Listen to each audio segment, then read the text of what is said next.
Someone is coming. Through the night, against all the odds. They said it was impossible. He should have come by now. But he arrived precisely when he meant to. The Christmas story started long ago, before we landed on the moon, before we ever went to war,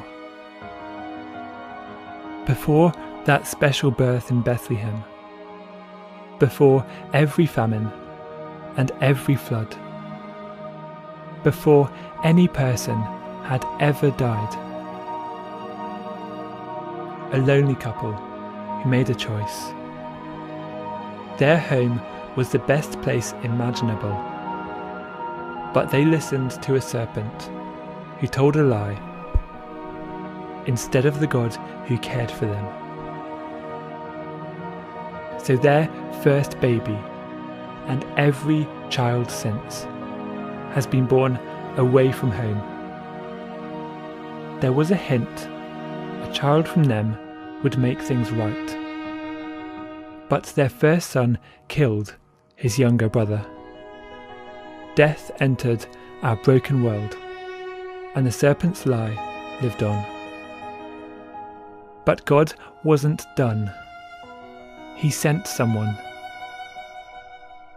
A great, great, great grandson. A boy who knocked down a giant without a fight. A man who honoured God. A king who cared.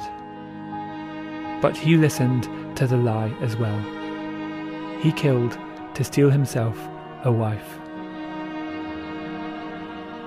Some people say that God isn't real, or he doesn't care, or he has lost control.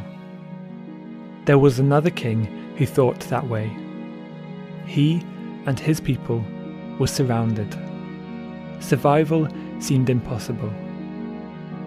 God gave that king one chance, to ask for any sign he wanted, to show that he cared, that he was committed to rescue.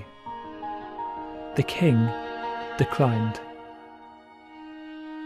So God himself chose a sign.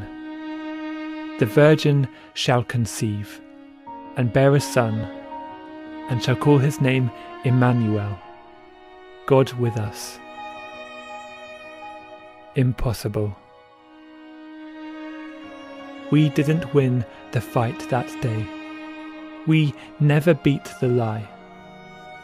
But someone is coming, through the ages, through the night.